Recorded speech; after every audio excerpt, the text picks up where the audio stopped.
Hello, how are you guys doing? Happy New Year. Well, I believe last year was beautiful for you guys, and it was beautiful for me and my family. It was beautiful for everybody. And today I just want to bring like a discussion, kind of uh, thing out this morning. Um, yeah, I just want to ask a question. It's a discussion, so if you know what the answer is or whatever you think could be the answer, please put it in the discussion, in the comment area. Then we look at it together. Now, I only want to ask: is Allah the same God of the Bible? I mean, it's very simple. This video is not really to condemn too much, but it's simply to have a discussion, a bit of discussion about this. So if you know a bit, you can put it there. It doesn't matter. But you might even be a Muslim yourself, and you may be a Christian. Just tell me your viewpoint. Is Allah the God of the Bible? I have 3 points I only want to share, and then we take it from there. Yeah.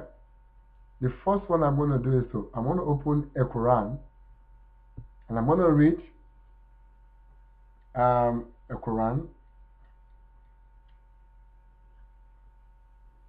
Yeah. The one I want to is the Al-Ma'idah, which is like chapter 5, like chapter 5, then verse 51 in Quran. So, well, I will put it on the screen so you can see it. Yeah, verse 51. This is what it says. It said, O you who believed, do not take the Jews and the Christians as allies. What that means is, do not be their friends. Do not take them as friends. They are in fact allies of one another. They are in fact friends of one another. And whoever is an ally to them among you, whoever that is a friend to them among you, then indeed he is one of them. So if you are a friend to them, then you are one of them. Indeed, Allah guides not the wrongdoing people. In other words, they are the wrongdoing people, so therefore Allah does not guide them. Do you understand? That's the thing. I'm ready again. Oh ye who have believed, do not take the Jews and the Christians as friends, as allies. They are in fact allies of one another. They are friends of one another. And whoever is an ally to them among you, then indeed is one of them. So if you are ally, if you are a friend to a Christian and a Jew, you are one of them. And then indeed, Allah does not guide the wrongdoing. So since you are part of them, well, all of you, you are the same, and Allah does not guide those two because they are wrongdoing people. I will put it on the screen that you can see. Yeah. And that's why I'm asking the question, is Allah the God of the Bible? Because see, the God of the Bible, the God of Abraham, the God of Moses, even the Jewish God, I mean, is the same God as the God of the Christian, the God that we worship, that the God that we praise, the God that we cherish. You know what I mean? So is it possible for a father to have two children, maybe to have three children, and to settle the first son, or maybe the second son, or the last son? Because if you look at in the way things are done, Islam started later.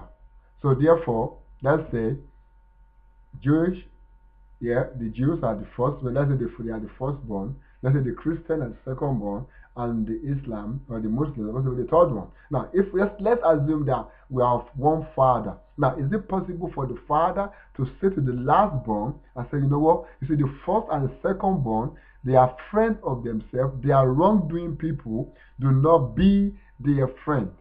You put yourself as an example. Imagine you are a father. You have three children, and you tell the other one not to be friend to the first two. What you are trying to imply simply mean do not be their friend. Mean what is the don't be friend? If you say don't be my friend, then be my enemy. I mean, it's just a simple. I'm not trying to put anyone down. I'm just trying to understand it. This is just simple English. Yeah, don't be my friend. You can be my enemy. Right? Fantastic. So if we get that bit, and if you think it's wrong, maybe you have maybe I didn't read it properly, or maybe this interpretation is wrong, please put the new interpretation in the comments and let's see what it says, right? So that's just the first reason why I asked the question. Is Allah the God of the Bible? Now, the second reason I said that, I will show you.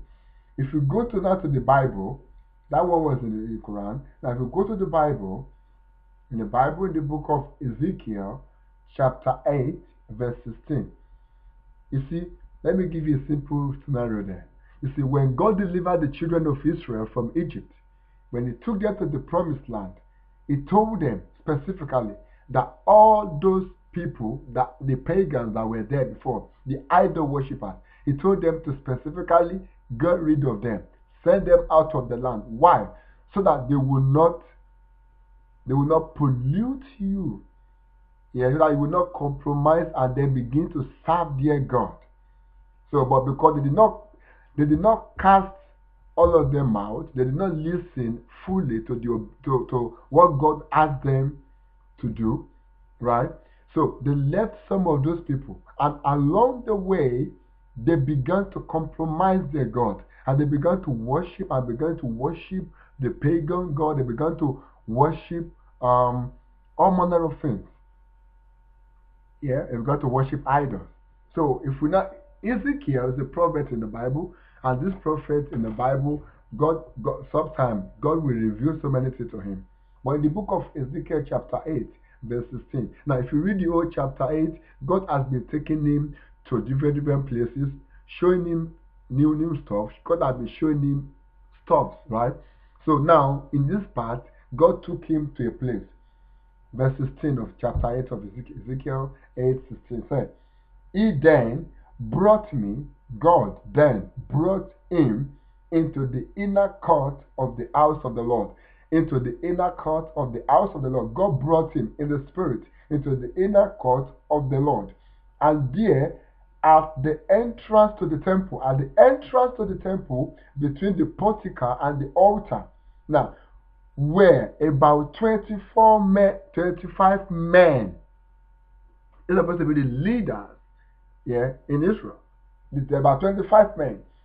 These people, they were praying, but because these people they have compromised their faith, they know how to worship the living God. Moses taught them all their religion, even their forefathers had told them how to worship God.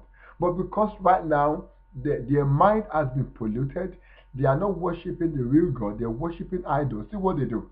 Now, these people, they go to the temple, they back with their back towards the temple of the Lord. And they face towards the east. They were bowing down to the sun in the east. Now let us look at this. Who bow down and face the east? If you bow down and face the east, this is what God is saying here. Because sometimes it's possible to say, oh, I want to face this side to pray. But God is specifically saying, when you bow down, according to this here, they bow down, they face the east. They were praying. They don't know what they were doing. But God is trying to tell Ezekiel that what they were actually doing is praying and bowing down to the sun. Praying to the sun, worshiping the sun. They may not know. So this is another reason why I said, it's Allah, the God of the Bible.